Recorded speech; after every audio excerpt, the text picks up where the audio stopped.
I'm very excited about this next panel. We have some powerhouse leaders, some partners that I look up to, and I can't wait for you to hear from them. I'm going to go ahead and introduce them. The very first person that I'm bringing onto the stage is someone I'm very proud of. She's a product of DISD, a product of Fort Oak Cliff, and is a proud Prairie View A&M student. Y'all give it up for Michaela Reeves.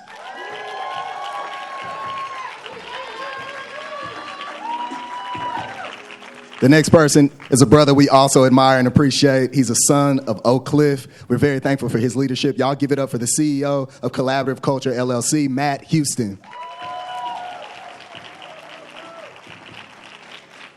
There's another place-based organization that we love to work with, strategize with, and learn from. Y'all give it up for a friend of ours, a sister, the executive director of Bachman Lake Together, Dr. Olga Martinez-Hickman. This next person is somebody who is the board co-chair for Oak Cliff, so we really appreciate her for so many reasons, right? We look up to her, and we're thankful for her leadership. Y'all give it up for the CEO of Young Women's Preparatory Network, Lynn McBee.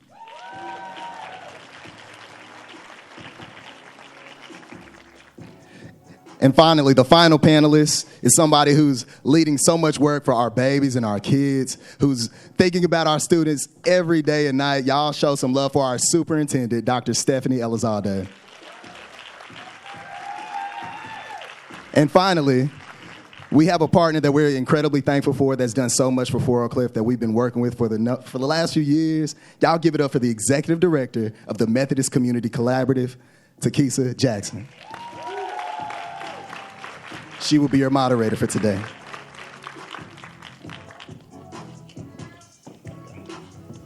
Thank you. Let me get myself situated up here. Yeah, these chairs are rolling, so. Well, it's so good to be here this morning with everyone. I am so grateful to be here to moderate this vital discussion of embryo to success. And we have an amazing panelists here. So today we're going to imagine what it truly takes to support Black and brown youth, not just as a moment, but across a lifetime.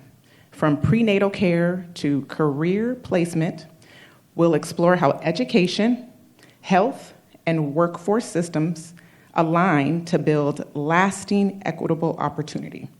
So we're joined by, again, amazing leaders that span across the work of this continuum, from early childhood to workforce leadership. So let's dig in and meet them. So Michaela, this is for you. Oh, Lord. You got it, Michaela. Let me get my questions for you.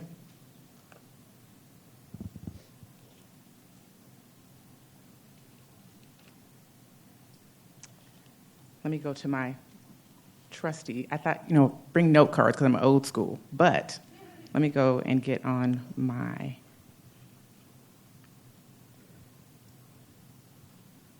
Y'all look good today. I know. Yes. Y'all look real good. Juneteenth must have been real good for y'all.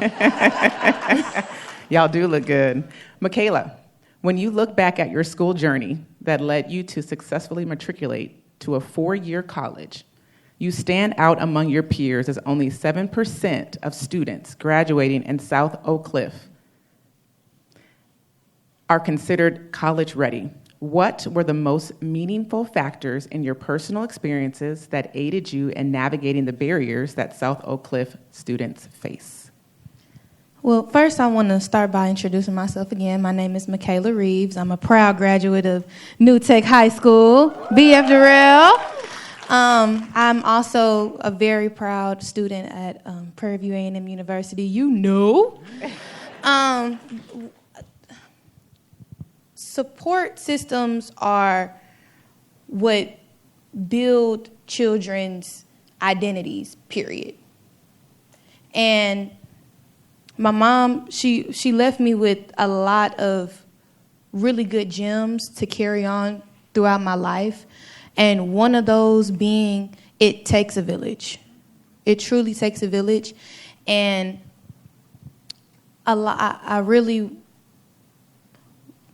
resonated with everything that was said on the previous panel regarding having not only support on the campus and in a school setting, but also at home as well.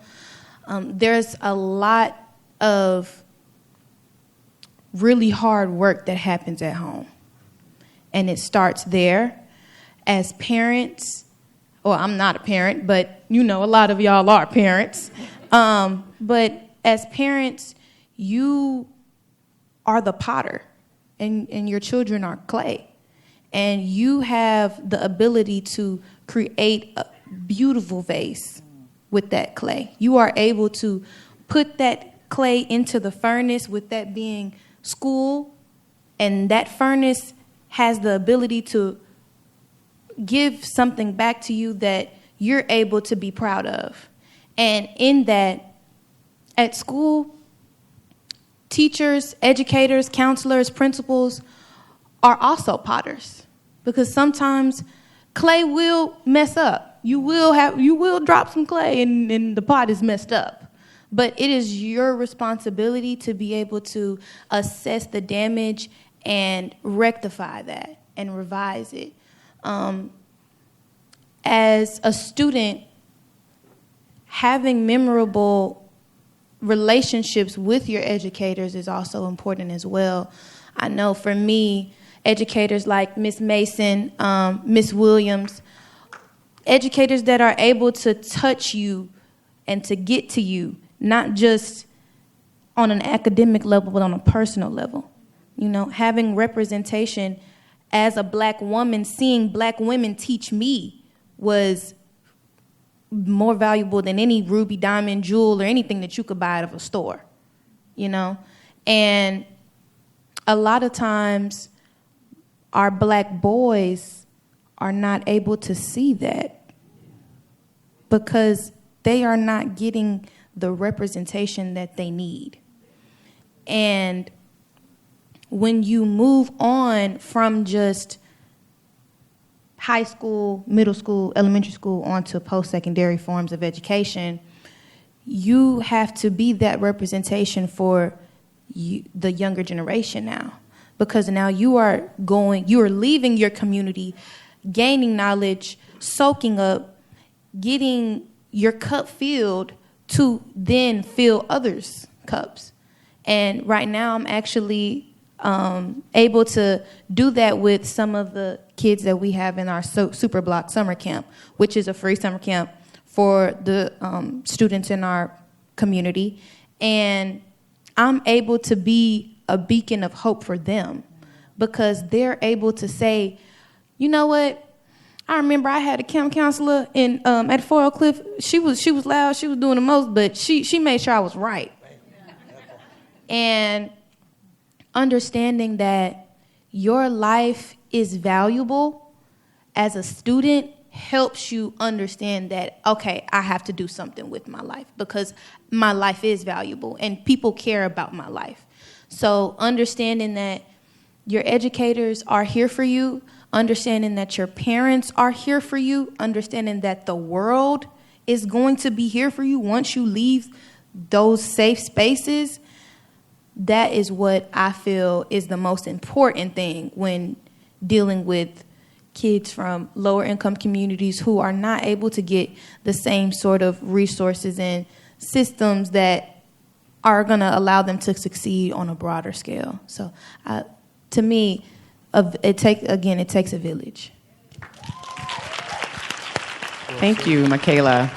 Your story reminds us of really what resilience looks like when it meets real support. And so the next question that I have really is for Dr. Stephanie. There's a lot of systemic work that still needs to be done. And as a leader of DISD, you lead a system that serves nearly 180,000 of Dallas's most vulnerable students. How do you envision a truly cradle-to-career strategy, and what shifts are needed across sectors to help realize that vision? So thank you for that question, and let me start by just correcting the number because I don't want people to say I didn't. It's 140,000. Thank you Still for a that. lot of kids.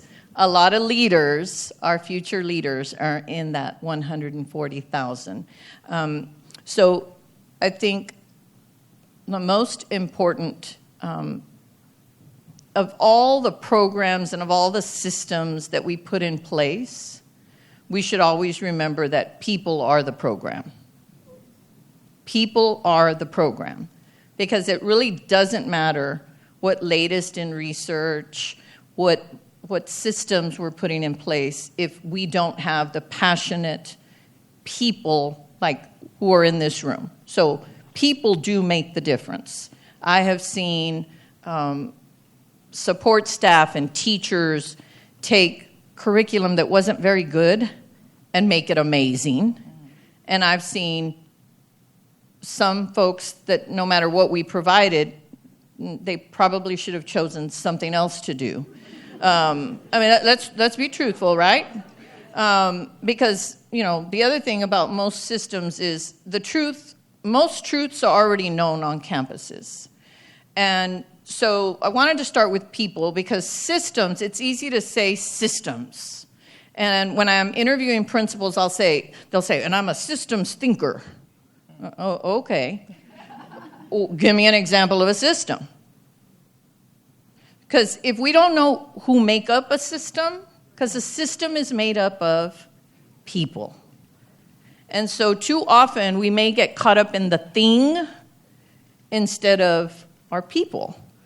And part of the key that we are always going to be working on, and where we have also made much gain, is in what I call 3 E's. We have to start with excellence. Excellence has to be, when we talk about what careers, what systems, it has to be about excellence. It cannot be about lowering the bar or about feeling sorry for kids because they have challenges. Our kids don't need our sympathy, and you all know that as well as I do. Now, they need empathy. They need empathy.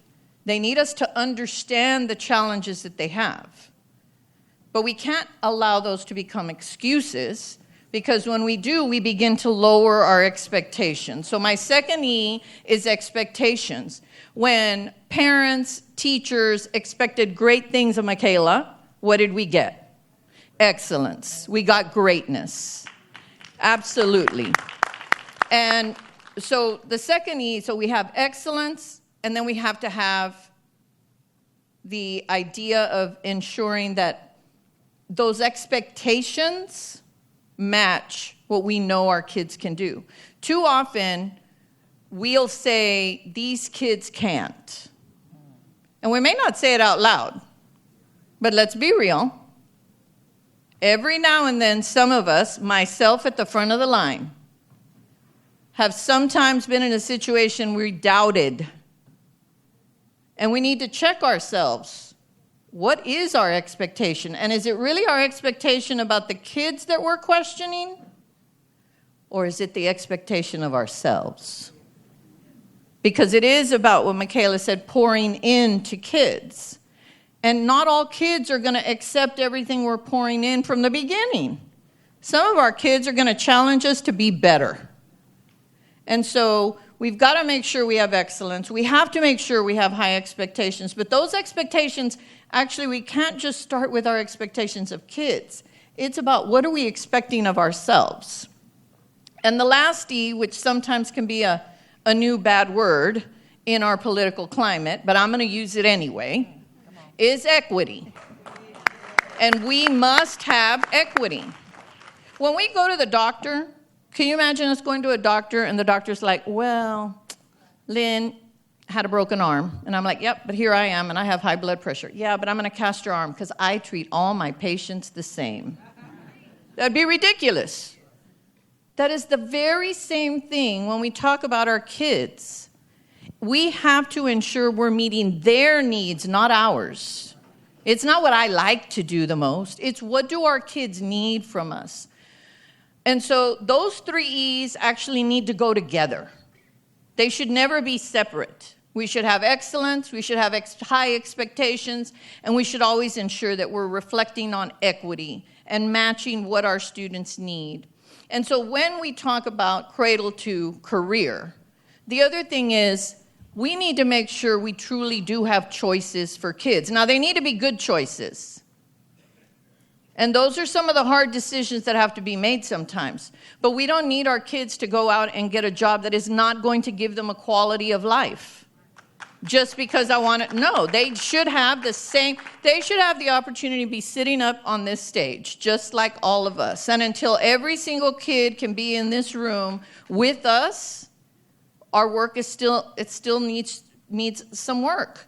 So what I can say lastly about the systems, when we have put in things like career institutes, when we have put in more dual credit courses, when we have put in a system of opting out of advanced math instead of opting in, those are systems that people still have to implement.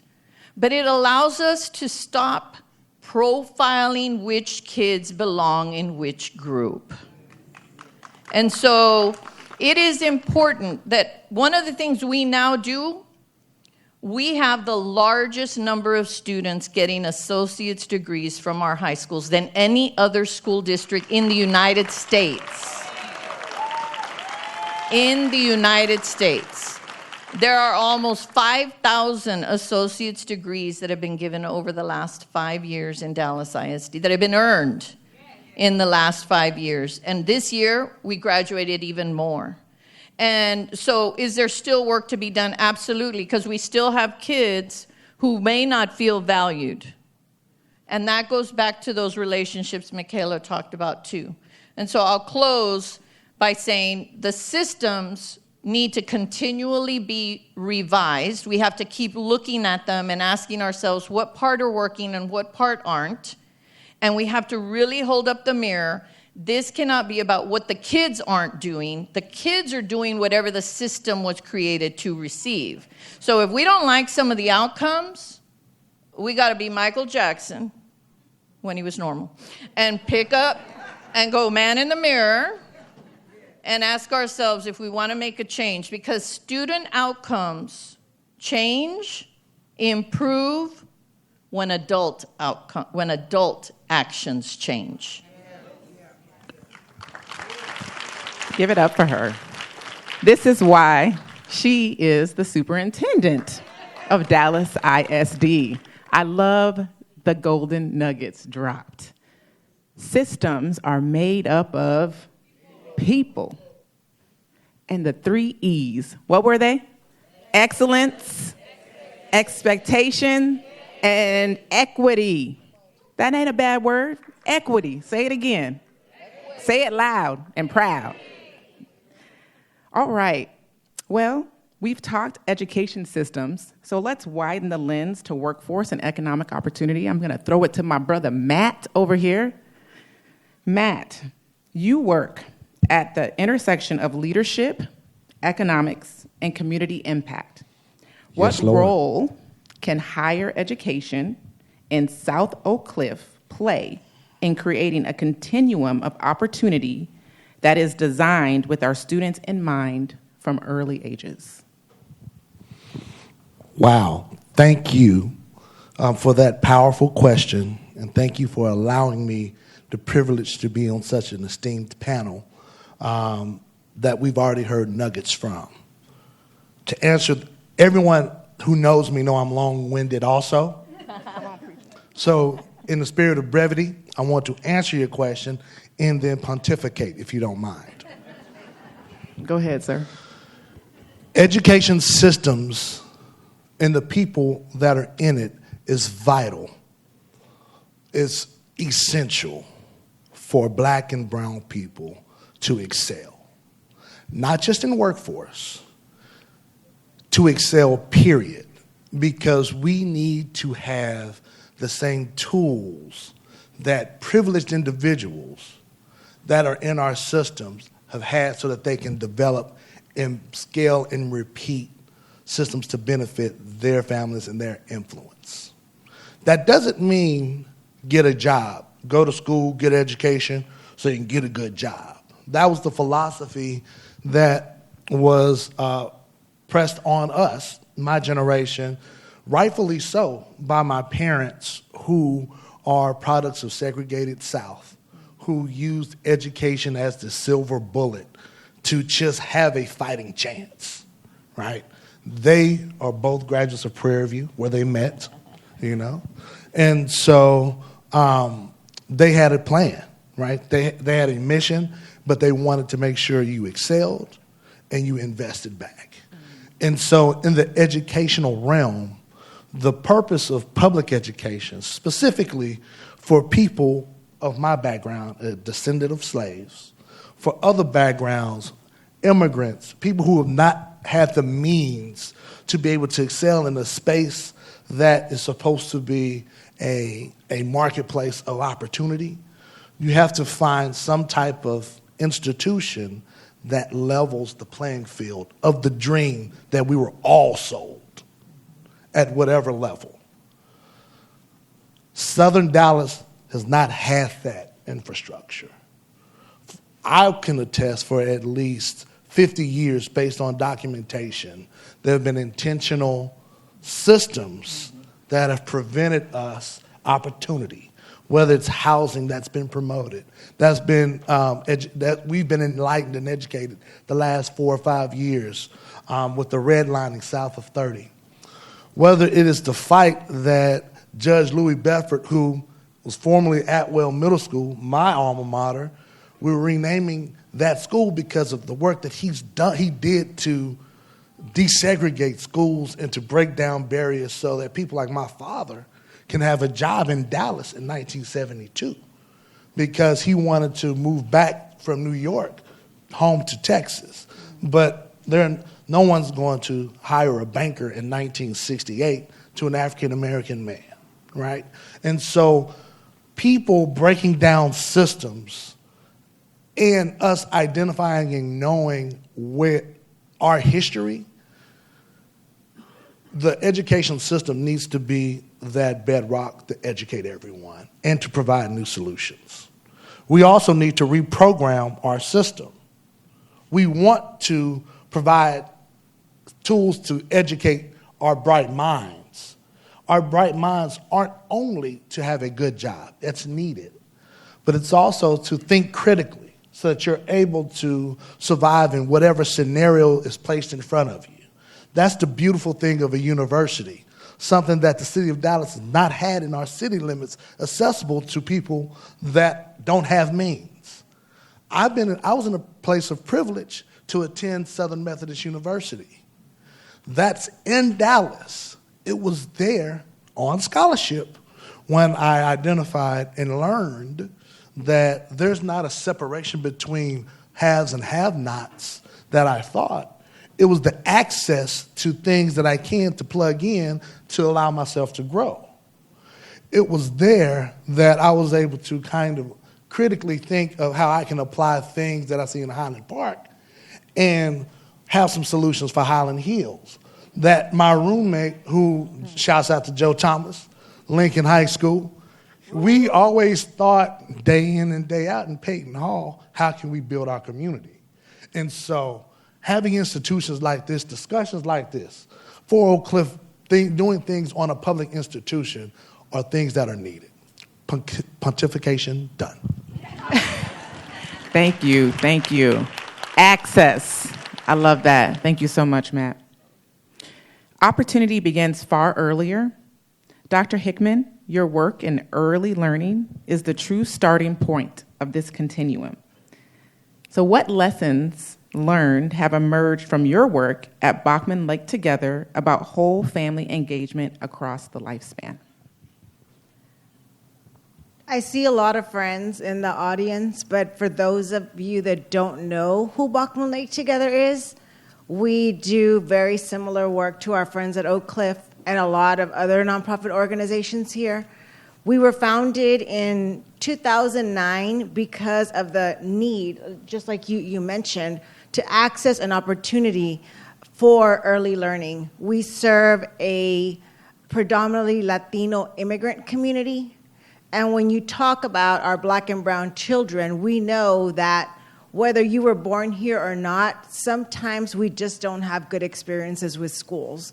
So we learn from our families. I learned from my mom, and I could either change it or I could continue what she knew. And that's exactly what Bachman Lake Together was founded for. So our focus is in the earlier years of a child's life, starting from prenatal to age 5. But we also, we are a place-based organization, meaning we focus on about a 5-mile radius, 7 schools in Bachman Lake. And if you don't know where Bachman Lake is, if you've ever driven by Dallas Love Field or flown over, you've flown over our family center. And we've learned a lot of lessons. So when we were founded because there were no opportunities for early learning. So by saying no, I mean about 100 spaces. We've grown about 10 times since, but we've done that, one, because we have partners. So a lesson that we've learned is that, yes, we have to focus on a child's earliest, at the youngest age, but we also have to work with their families. We want to get children ready for kindergarten. That's our ultimate goal. But we know that children do not drive themselves to kindergarten. And in order for us to see that full circle, for us, it means working with families and caregivers. And a lot of the times when you're coming here from a country that does not have free pre-K, you are afraid. And so for us, it's centering community voice. And we mean that at every single level. Our families are our greatest asset. And sometimes they're just scared. I mean, a lot of us as parents are scared because it's our first child, but when you are afraid that you're going to a school and you may get deported, you're even more scared.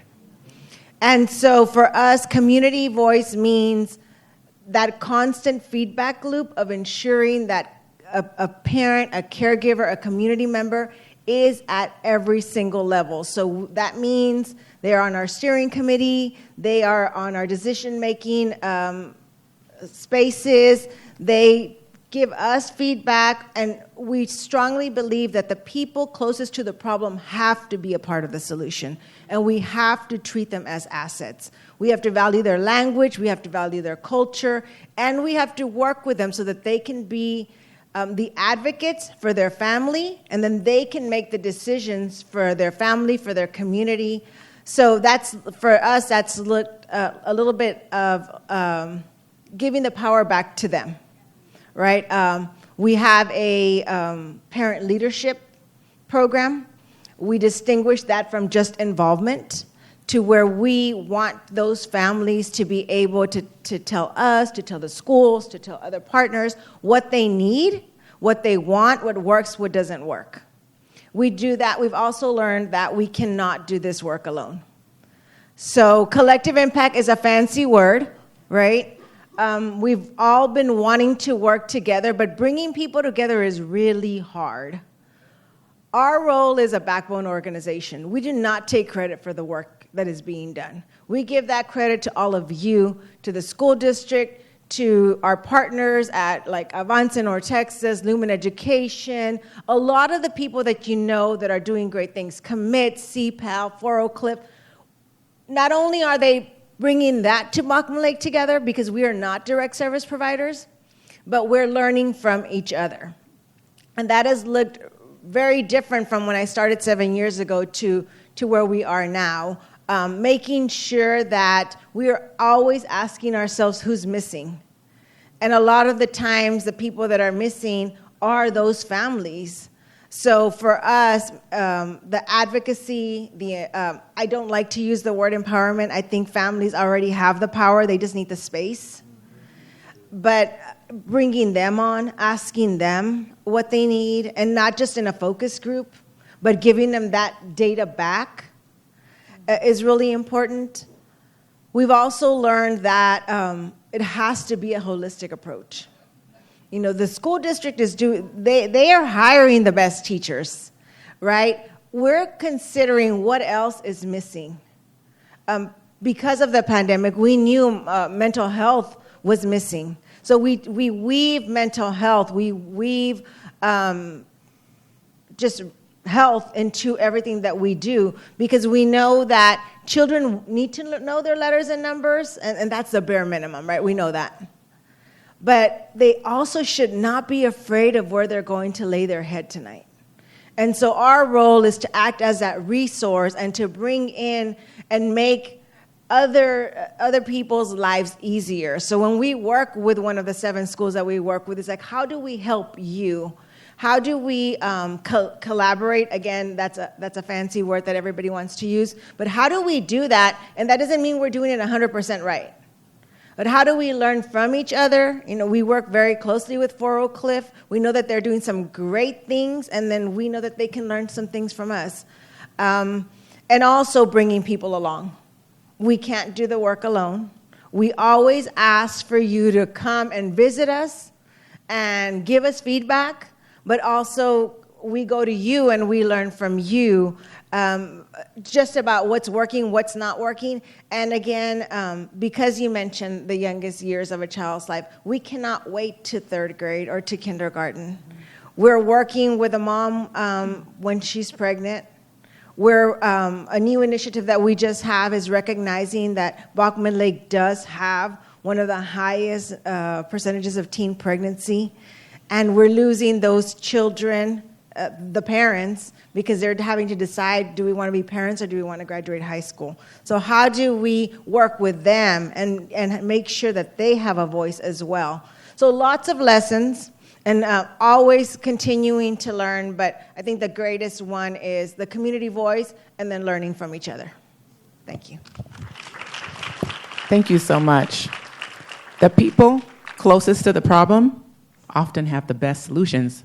Always, not often, always have the best solutions. So thank you for that. And centering the work around the people is so important. So as we go through this continuum of opportunity and we're, moving to success, whether that be for your college or a career, Lynn, this question is for you. Having a thriving career depends upon having at least living wages. What efforts are happening to design a city that meets families where they are, and are these resources reaching the 75216? Thank you for the question. It's an honor to be up here with everyone, and this is an amazing day. And I was reflecting on getting to, by chance, meet Taylor Toynes in Glendale Shopping Center about 7 years ago, and it was the best thing that has really kind of happened, and so I'm really proud of this moment.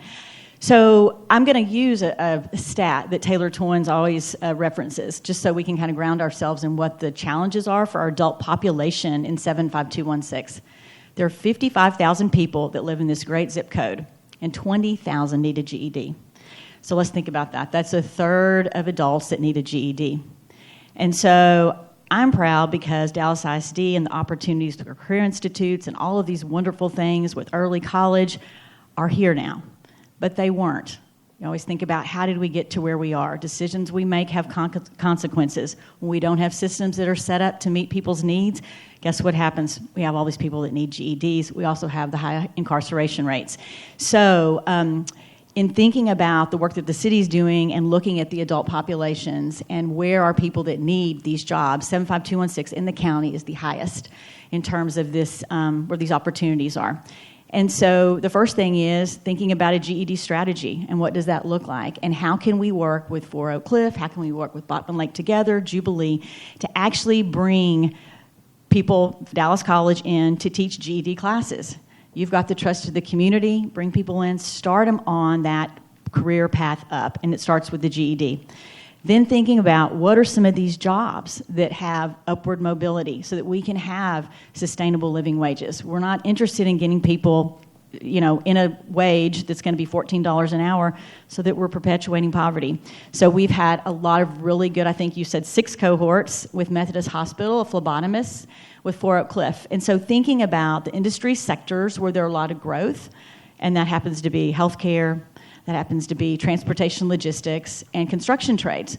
Low barrier entry, lots of upskilling possibilities. And so thinking about how we design a system that will work to address this adult population. And so I'm excited about some of the work that Fort Oak Cliff's going to be doing in the absenteeism, because that's going to give us an opportunity to interact with parents. And parents are these age adults that probably need access and information that we're going to be able to provide on what opportunities are there for them. And so having that trusted partner on the ground to be able to talk about the opportunities that exist, and then having that hard handoff with the job. We've talked about that a lot, that it doesn't... I went to a graduation at Dallas College recently where there were 16 electricians that graduated, and they were OSHA certified. They were probably the 25 to 30-year-olds. None of them had hooked up with an employer. So we cannot have that. We have to have a hard handoff. We have to have people that walk across the stage, they get that certificate, they get credential, they get that degree, and they're going right into employment.